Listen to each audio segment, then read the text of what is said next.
तो जब हम बायोडाइवर्सिटी की बात कर रहे हैं तो हम अपनी छत पर ज़्यादा से ज़्यादा प्रजातियों को लगाएं। इसके बाद हम कंपेनियन प्लांटिंग की बात करते हैं। इसका नाम है प्रेइंग मैंटिस। तो अगर आपने इसको अपने गार्डन में देखा होगा तो आप इसको बिल्कुल भी नुकसान ना पहुंचाएं। ये आपकी मदद करने के लिए आया है। 1.5 साल से लगभग ज़्यादा हो गया है यहाँ पे, और मैंने किसी भी प्रकार का स्प्रे वगैरह यहाँ पर यूज़ नहीं करता। नेचुरल पेस्ट मैनेजमेंट का आप पार्ट 1 ज़रूर देख लें, ये इसका पार्ट 2 है।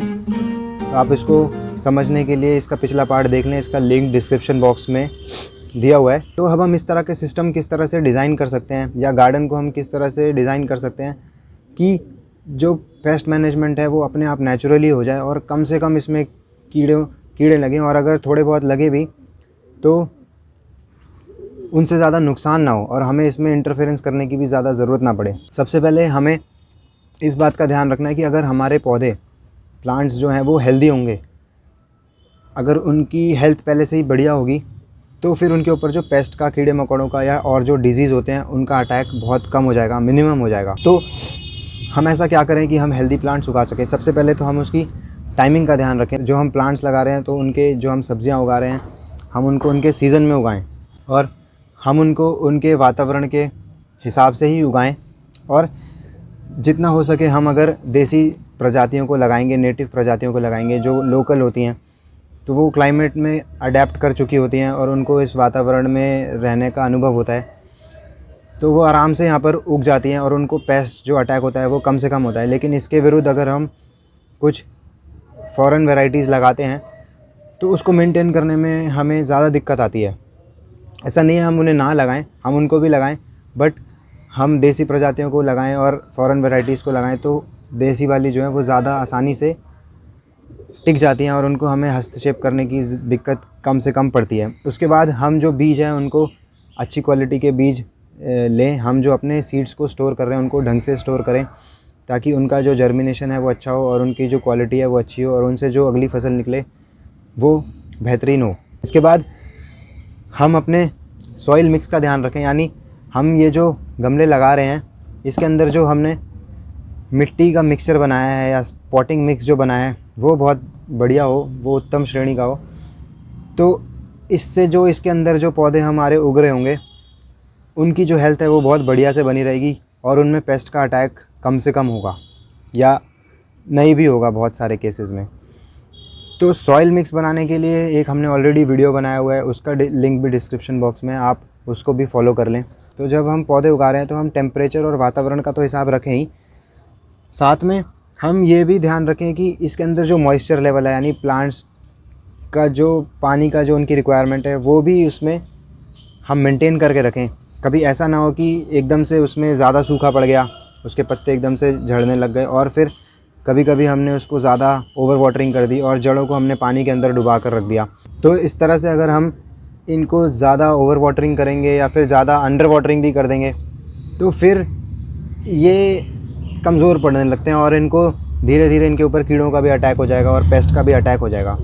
अच्छा, जब हम इस चीज़ों की बात कर रहे हैं कि नेचुरल पेस्ट मैनेजमेंट हो जाएगा, तो आप ये ना समझें कि इसमें कीड़ा लगेगा ही नहीं। ऐसा तो हो नहीं सकता, क्योंकि पेस्ट जो हैं, कीड़े जो हैं, ये इनका नेचुरल एनवायरनमेंट है और इनका हक है यहाँ पर नेचर में, प्रकृति में प्लांट्स को के ऊपर रहने का। बट हम बात कर रहे हैं कि किस तरह से इनकी जो पॉपुलेशन है वो बैलेंस में रहे। ऐसा ना हो कि एक ही पौधे पर सारे के सारे कीड़े चिपट गए और उसको खा के उन्होंने नष्ट कर दिया। लेकिन अगर वो इधर उधर फैले हुए हैं, थोड़े थोड़े हैं, तो वो अपना भी पनप रहे हैं और पौधे भी आराम से बढ़िया से उनको झेल पाएंगे और हमें भी ज़्यादा हस्तक्षेप करने की ज़रूरत नहीं पड़ेगी। तो ये सोचना गलत है कि पेस्ट लगेंगे ही नहीं, क्योंकि आप जितने भी केमिकल से लोडेड फूड भी खाते हैं जहाँ पे बहुत सारे स्प्रे किए जाते हैं, केमिकल छिड़के जाते हैं, वहाँ पर भी अगर आप फील्ड्स में जाकर देखेंगे तो कीड़े आपको वहाँ पर भी मिलेंगे। कीड़ों के निशान होंगे, पत्ते उन्होंने खाए होंगे, तो वहाँ पर भी काफ़ी डैमेज होगा। बट क्योंकि वो एक चक्कर में फंस गए हैं कि उन्होंने यूज़ करते करते केमिकल, अब वो उस पर डिपेंडेंट हो गए हैं, तो उसको वो छोड़ नहीं सकते,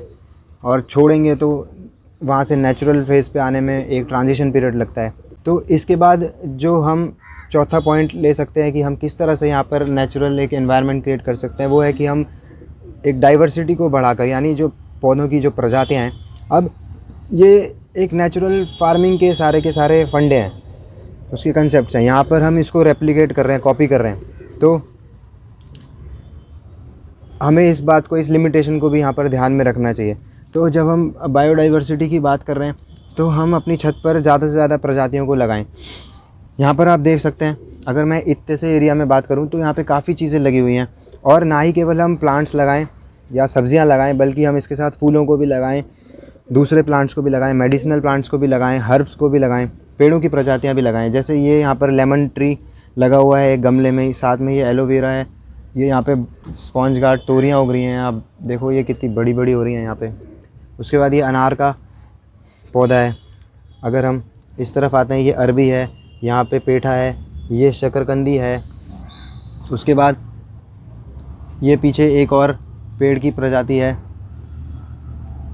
उसके पीछे फाइकस का एक पेड़ है जिसके ऊपर ये सारी बेलें चढ़ी हुई हैं। फिर यहाँ पे करेला लगा हुआ है, पीछे बैगन लगा हुआ है, उधर पीपल है, उधर पीछे में बरगद है, बोगनविलिया है। उसके बाद एक दो वो पर्दा बेल भी है वहाँ पे पीछे में, वो पीछे छुप गई। उधर एलोवेरा भी है। उसके बाद उसमें कुछ लीफी वेजिटेबल भी उग रहे थे पिछले साल के। एक छोटा अनार उधर भी रखा हुआ है जो बोनसाई की तरह था। यहाँ पर भिंडी लगी हुई है और इसमें एक टिंडे की बेल भी चल रही है।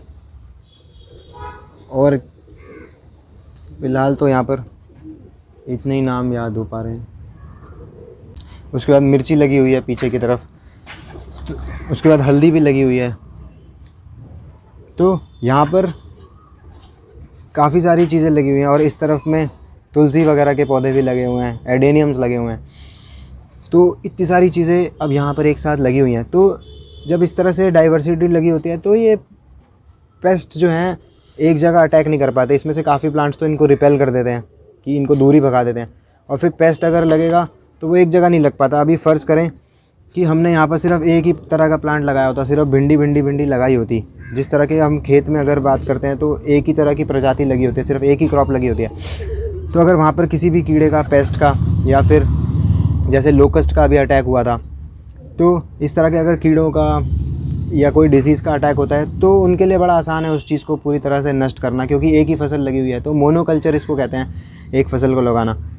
तो मोनोकल्चर्स में पेस्ट की प्रॉब्लम भयंकर हो जाती है। और एक अगर इस प्लांट में अगर हमने यहाँ पर भी इस तरह से एक ही तरह के प्लांट्स लगाए होते तो अगर यहाँ पर एक तरफ कीड़ा लगता तो वो पूरे में फैल सकता था आराम से। जैसे कि अभी भिंडी में हमारे थोड़े बहुत पेस्ट एफिड्स लगे हुए हैं, तो अगर यहाँ पर सिर्फ भिंडी होती तो सारी भिंडी में फैल जाती। तो इस तरह से हम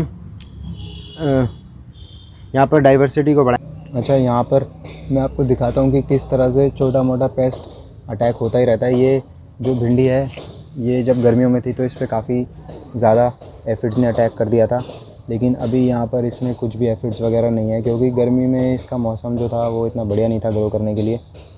तो उस समय काफ़ी ज़्यादा अटैक हो गया था, लेकिन जब ये मानसून में ठीक हुआ तो इन्फेस्टेशन इसका बहुत कम हो गया है। ये देखें आप, यहाँ पर थोड़े बहुत हैं, लेकिन ये बिल्कुल भी इसको नुकसान नहीं पहुँचा सकते। जब इतना ज़्यादा भयंकर इसमें इन्फेस्टेशन था तब इसको कुछ नहीं हुआ, तो अब इसको क्या ही हो जाएगा।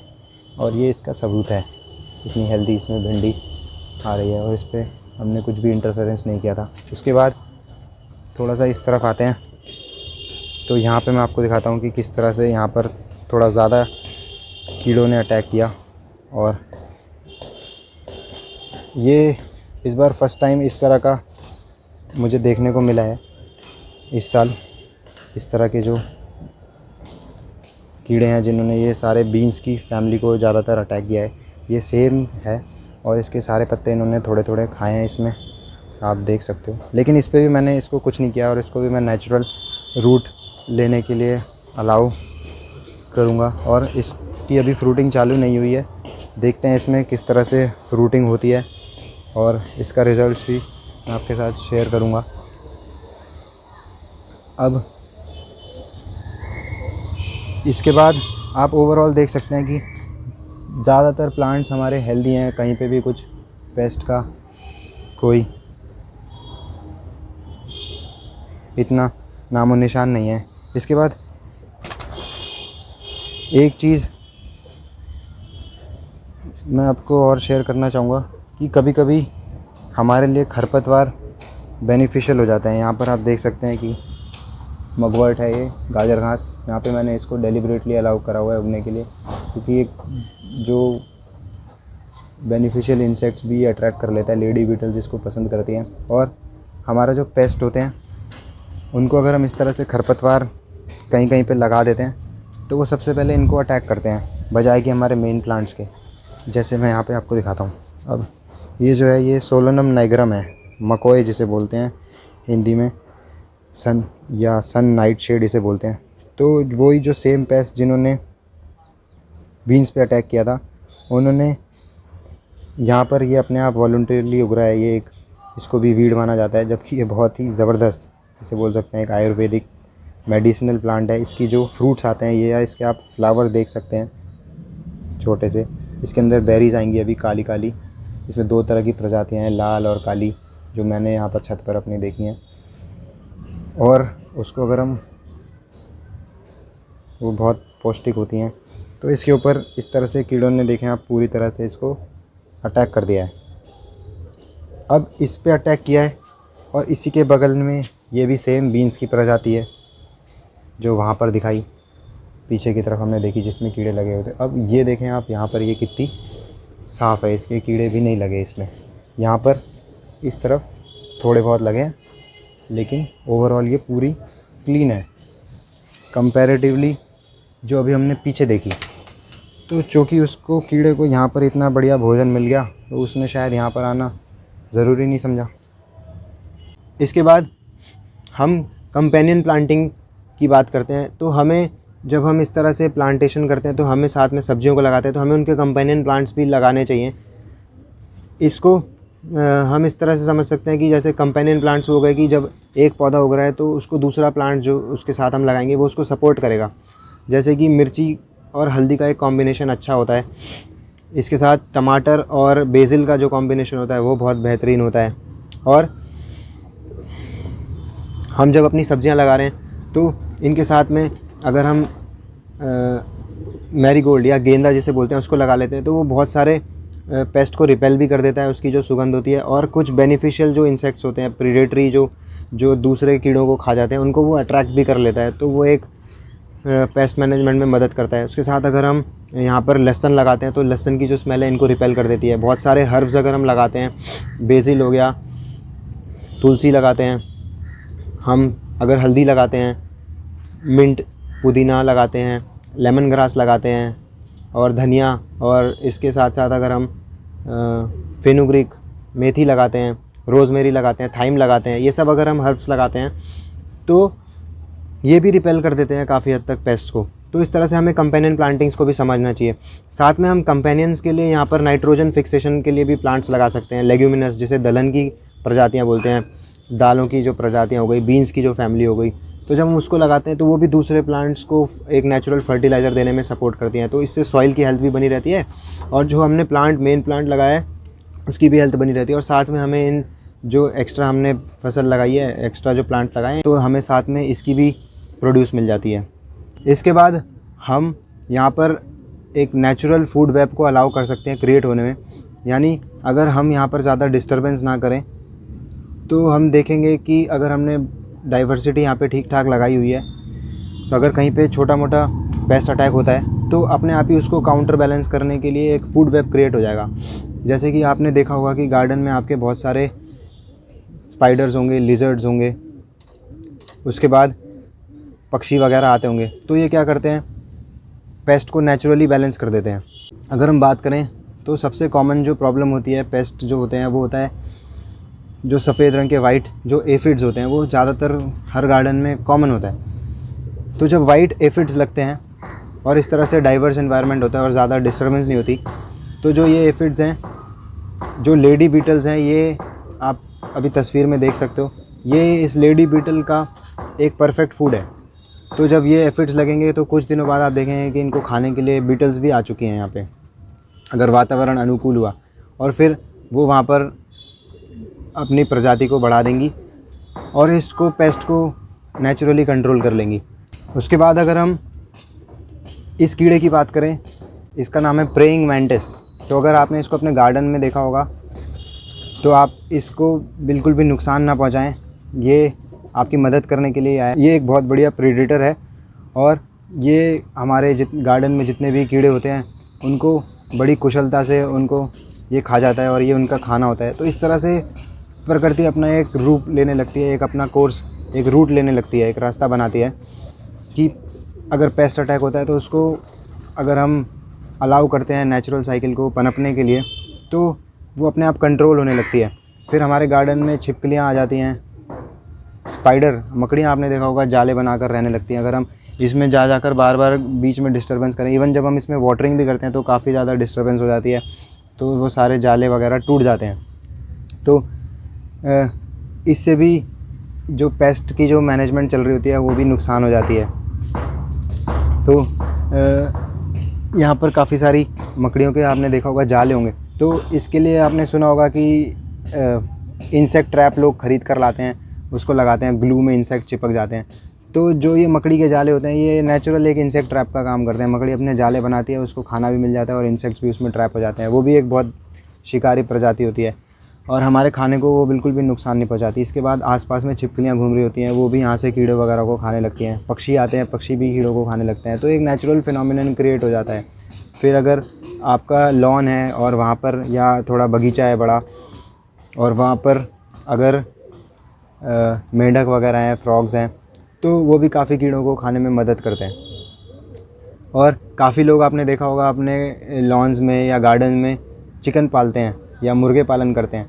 तो मुर्गे भी जो हैं वो बहुत सारे काम कर जाते हैं और उनके एक मित्र का काम करते हैं। वो ना केवल हमारे प्लांट से कीड़ों को चुन चुन के खाते हैं, बल्कि हमारे सॉइल को फर्टिलिटी उसकी बढ़ाने का भी काम करते हैं, उसको खाद भी देते हैं। तो इस तरह से हम डिज़ाइन के एलिमेंट्स को इंटीग्रेट करके एक अच्छा डिज़ाइन बनाकर, एक अच्छा सा सेटअप बनाकर, इन चीज़ों को ध्यान में रखकर हम नेचुरल तरीके से अपना खाना बिना हस्तक्षेप के और कम से कम अपना समय देकर भी कर सकते हैं। अब थोड़े मोड़े पेस्ट अगर इधर उधर लगते हैं तो जो बड़े हमारे पौधे होते हैं वो तो इन चीज़ों को झेल जाते हैं। कभी कभार ये होता है कि जो छोटे सैपलिंग्स होते हैं वो अगर अनहेल्दी होते हैं तो उसके ऊपर पेस्ट का अटैक हो जाता है और वो फिर सर्वाइव नहीं कर पाते जल्दी। और आपने ये भी बहुत बार अनुभव किया होगा कि अगर आपके छोटे जो सैपलिंग्स हैं, प्लांट्स हैं, उसके अगर ऊपर पेस्ट अटैक हुआ है और आपने उसके ऊपर स्प्रे भी करे होंगे लेकिन उसके बावजूद भी वो नहीं बचते। तो ये भी एक प्रकृति का नियम है कि जो चीज़ कमज़ोर पड़ चुकी है उसको वो वहाँ से हटा देते हैं। तो ये भी एक नेचुरल फिनोमिनन ही है कि जो चीज़ अब कमज़ोर पड़ चुकी है और वो सर्वाइव नहीं कर पा रही तो उसको फिर एग्जिस्टेंस से हटा दिया जाता है। ये बहुत बार हम इस तरह से हमने गार्डनिंग में भी अनुभव किया होगा कि अगर कोई कीड़ा अधमरा सा हो चुका है या चल नहीं पा रहा, या कभी छिपकली हमने देखी होगी अधमरी सी हो चुकी है, तो उसके ऊपर बहुत सारी चींटियाँ अटैक कर देती हैं और उसको फिर वो नष्ट कर देती हैं। वो सर्वाइव नहीं कर पाती क्योंकि अब वो बहुत कमज़ोर हो चुकी है और वो इस पर्यावरण में अब शायद सर्वाइव नहीं कर सकती। तो इसलिए इसको भी हम इस नज़रिए से भी देख सकते हैं। अब बहुत बार हम ये बात करते हैं कि हमें अब केमिकल फूड से बहुत ज़्यादा परेशानी होने लगी है कि हम किसानों को भी दुहाई देते हैं कि ये लोग बहुत ज़्यादा केमिकल का और पेस्टिसाइड का इस्तेमाल करके खाना उगाते हैं जो कि हमारी सेहत के लिए अच्छा नहीं होता। लेकिन जब हमारी अपनी गार्डनिंग पर आती है और हम छत पर इस तरह से सब्जियों को उगाते हैं तो हमारी भी धारणा कुछ इसी तरह से रहती है। हम फ़र्ज़ बस ये होता है कि हम यहाँ पे केमिकल इस्तेमाल ना करके कुछ ऑर्गेनिक स्प्रेस का इस्तेमाल करते हैं, लेकिन जो उसके पीछे जो मुख्य जो सोच है वो तो वही रहती है कि हमारा नुकसान ना हो जाए यहाँ पे, और हमें ये रहता है कि हम किस तरह से फटाफट एक्शन लेकर इसमें इंटरफेरेंस कर हम इसको किस तरह से बचा लें, हमारा प्रोड्यूस को बचा लें। तो इसमें किसान की फिर क्या गलती है कि अगर वो इस तरह से सोच रहा है, उसको तो उसकी तो पूरी की पूरी जीविका इस पर निर्भर करती है, उसका सारा जीवन इस पर आधारित है, और वो क्यों इस तरह से रिस्क ले कि केमिकल छोड़कर वो ऑर्गेनिक रूट पर आए और उसके बाद इस चीज़ों से अपनाए, क्योंकि उसको वो चीज़ अच्छी लगती है, उसको उस चीज़ की समझ है तो वो कर लेता है। तो वहाँ पर हमें उसको फिर इस तरह से दुहाई नहीं देनी चाहिए। हमारा भी बेसिक नेचर तो बेसिक अंडरस्टैंडिंग तो वही है। हम भी यहाँ पर एकदम से पेस्ट को देखकर घबरा जाते हैं, और जबकि हमारा तो इस पर कुछ आधारित नहीं है, जीवन भी इस पर, हमारी जीविका कोई आधारित नहीं है, इससे हमें अगर कुछ नुकसान नहीं होने वाला, लेकिन फिर भी हम यहाँ पर एक समझने का और प्रकृति को उसका एक कोर्स लेने का, एक रूट फॉलो करने का प्रयास करने नहीं देते। तो हमें यहाँ पर फिर इस तरह से चिंताजनक नहीं होना चाहिए, कंप्लेंट नहीं करना चाहिए। और ये भी तो हमारा स्वार्थ नहीं है क्या, क्योंकि यहाँ पर हमारी खुद की हेल्थ का मामला है, इसलिए हम इतने चिंताजनक हो गए हैं कि केमिकल फर्टिलाइज़र और ये सब यूज़ हो रहा है। और शायद यहाँ पर अगर हमारी हेल्थ इन्वॉल्व नहीं होती तो फिर हम इतने जागरूक भी नहीं होते शायद से। तो इन चीज़ों को भी हमें सोचना चाहिए। यहाँ पर ये प्रयास नहीं था कि ये चीज़ गलत है और केमिकल गलत है या फिर ऑर्गेनिक ये स्प्रे करना गलत है और ऐसे करना सही है, अच्छी बात है, बल्कि ये बात है कि हम अपनी विचारधारा को किस तरह से परिवर्तित करें। पहले भी मैंने इस तरह के वीडियोस पे बात करी है कि जब हम गार्डनिंग को करते हैं तो हमारे विचारों में एक खलबली सी मच जाती है और हमें समझ आने लगता है कि हम प्रकृति के साथ जुड़ने लगते हैं और हमें काफ़ी चीज़ें अनुभव होने लगती हैं, समझने लगती हैं। बट वो तब होंगी जब हम इसको सही तरीके से समझेंगे, यानी हमारी जो विचारधारा है उसमें बदलाव आना ज़रूरी है। लेकिन अगर हमारा अंडरलाइंग थॉट वही रहेगा, जैसे कि हम कीड़ों को तो जब हम इनको टीवी वगैरह पर या अपने से दूर कहीं देखते हैं, बाहर जंगल को इमेजिन करते हैं, तो वहाँ पर तो हमें ये अच्छे लगते हैं। लेकिन यही कीड़े जब हमारे गार्डन में अटैक करने लगते हैं, हमारे खानों के पास आ जाते हैं, यहाँ पर एक फूड वेब बनने लगता है, तो फिर ये हमें अच्छे नहीं लगते। तो यहाँ पर हमारी सोच दोगुनी हो जाती है। तो इसी चीज़ को हमें, इसी पर विचारधारा को हमें बदलना है और इसी पर हमें काम करना है। तो यहाँ पर प्रयास सिर्फ यही था कि इस बात पर प्रकाश डाला जाए, इस बात को डिस्कस किया जाए कि इस तरह से भी हम अपने खाने को उगा सकते हैं। तो यहाँ पर मैंने अब इतनी बात करी है, तो मैं एक बात और ऐड करना चाहूँगा कि मुझे 1.5 साल से लगभग ज़्यादा हो गया है यहाँ पे, और मैंने किसी भी प्रकार का स्प्रे वगैरह यहाँ पर यूज़ नहीं करता। ऑर्गेनिक स्प्रे भी कोई यूज़ नहीं करा और केमिकल तो खैर मतलब ही नहीं होता, तो किसी भी तरह का स्प्रे नहीं होता। और ये जैसे भी सब्जियाँ उगती हैं अपने आप उगती हैं और इसमें थोड़े बहुत पेस्ट इधर उधर लगते रहते हैं, तो मैं उसको नज़रअंदाज कर देता हूँ और वो अपने आप ठीक हो जाते हैं। और कभी कभार प्रोडक्शन का लॉस भी होता है, छोटे सैपलिंग जैसे मैंने आपको बताया, तो वो कभी कभी मर भी जाते हैं। लेकिन एक सेटिस्फेक्शन सी रहती है कि एक समय काफ़ी ज़्यादा बच जाता है, हमें रिलैक्सेशन मिल जाती है और एक सेटिस्फेक्शन भी रहती है कि हमने भाई फालतू में इंटरफेरेंस करके ज़्यादा जान वगैरह लेके अपना खाना उगाने के लिए इतने सारे कीड़ों की जान लेकर नहीं उगाया। तो उम्मीद है आपको ये वाले वीडियोस जो है, ये वाला एपिसोड इसका पेस्ट मैनेजमेंट पे अच्छा लगा होगा। मैंने पार्ट 1 में भी ये बोला था कि आप इसको ब्लाइंडली फॉलो मत करें, पहले आप इसको समझें, इसको अनुभव करें, और इस चीज़ को जब आप एक बार समझ जाएंगे और इसको अपना लेंगे तो फिर ये केवल आपकी गार्डनिंग तक सीमित नहीं रहेगी, आपकी लाइफ में भी आ जाएगी। आप समझ जाएंगे कि नेचुरल हेल्थ और लाइफस्टाइल चेंजेस वो भी आपके अपने आप होने लगेंगे और आप अपने लाइफ को पूरी तरह से बैलेंस करने लगेंगे, क्योंकि आप प्रकृति से फिर सही मायने में जुड़ने लगेंगे। क्योंकि जो कीड़े हैं, पेस्ट है, ये तो एक पेस्ट एक शब्द है, एक शब्द मात्र है, और ये हमारी ह्यूमन थिंकिंग का, यार हमारे माइंड की एक क्रिएशन है कि ये पेस्ट वर्ड है, क्योंकि ये इसकी जगह इस गार्डन में शायद सही नहीं है हमारे हिसाब से। बट हमें सबको एक भाव से देखना आना चाहिए, हमें पूरी प्रकृति के साथ एक साथ जुड़ना आना चाहिए।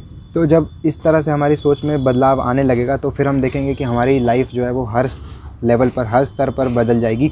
वो सिर्फ गार्डनिंग तक सीमित नहीं रहेगी, हमारी हेल्थ में आप देखेंगे कि किस तरह से चेंज आने लगते हैं। आप नेचुरल हेल्थ को समझ जाएंगे, आपको ये समझ आने लगेगा कि जो नेचुरोपैथी है, हेल्थ है, वो किस तरह, या आयुर्वेद है, वो किस सिद्धांतों पर काम करता है। और फिर किसी भी जीवन में जो डिज़ीज़ का जो भय होता है, यानी जो हमें बीमारियों का जो डर सताता है, हमारे अपने लिए भी, अभी तक तो हम पौधों के लिए घबराते थे कि इनको बीमार ना हो जाए, फिर जब हम इनके लिए घबराना छोड़ देंगे तो फिर हम देखेंगे कि हम अपने लिए भी घबराना छोड़ देंगे और हमें समझ आ जाएगा कि बीमारी जो है वो इस तरह से एग्जिस्ट नहीं करती जिस तरह से हम सोचते हैं। और ये जो इसका हमारे मन में जो डर बना हुआ है, ये ख़त्म हो जाएगा पूरी तरह से, और फिर एक नया ही स्तर पर जीवन शुरू हो जाएगा और बढ़िया मज़ा आने लगेगा। अगर आपको ये वीडियो, ये एपिसोड अच्छा लग रहा हो, पसंद आया हो, तो आप इसको, चैनल को सब्सक्राइब कर लें, वीडियोस को लाइक करके, और इस पर्टिकुलर इन वीडियोस को जो इस तरह से हम बात कर रहे हैं हेल्थ से रिलेटेड, पेस्ट मैनेजमेंट से, इनको ज़्यादा से ज़्यादा शेयर कर दें, ताकि ये जो इसकी जो फ़िलॉसफी है ये भी थोड़ी बहुत फैले और लोगों को समझ आए कि इस तरह से भी हम चीज़ों को कर सकते हैं। और इसी तरह के और भी वीडियोस लेकर हम जल्दी मिलेंगे। धन्यवाद।